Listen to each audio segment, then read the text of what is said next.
Mikrofon. Sadon Nurkoyevич. Урматтуу депутаттар, бүгүнкү күн тартибине түштөн кийин добуш берүүдө Мегакомдун 49%-ын сатуу боюнча турат. Муну өкмөт киргизип атат. Докладчы болуп Темир Сариев экен. Мегаком боюнча өзүңүздөр жакшы билесиздер, 2 жылдан бери мен айтып келатамын. 51%-ын өзүнчө бөлүп, 49%-ын өзүнчө бөлүп 2ге бөлүп койгон. Убактылуу өкмөт кезинде эле. Ошол бойдон бүгүнкү күнгө чейин 51% соттошуп атат деген шылтоо менен мамлекетке алынбай келатат. 49% толук мамлекеттин карамагында турат. Урматтуу депутаттар, мен сиздерге былтыр мурдагы жылы ушул схеманы таркатып бергенмин. Муну оюн кылып бөлүштүн кереги жок. 51-49 кылып. Бул 100% эли сейиптики болчу. Мынакей мен азыр дагы таркатып берем, карап коюңуздар. Мына Минюстун берген каты турат. 100% эли сейиптики деп 4-июнь 2009 жылы 100% регистрациядан өткөн.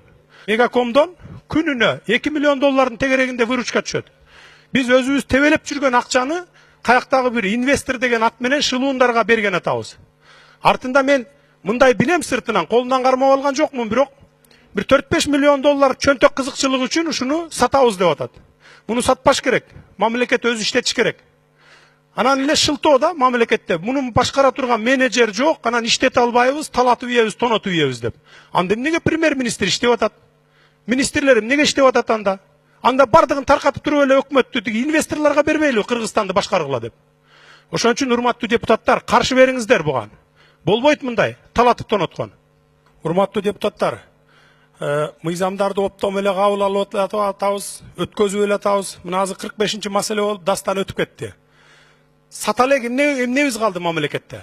Биздин мамлекет эле калды сата элек.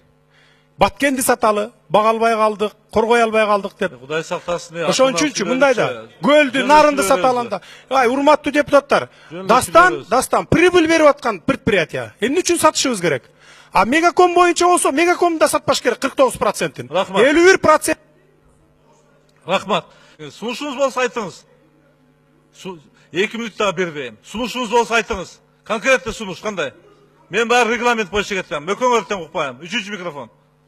Конкретный сунуш. 45-маселени кайра добушка коюңуз. 64 менен түшүнбөй басып койду көпчүлүгү. Рахмат. Урматтуу төрага, урматтуу депутаттар.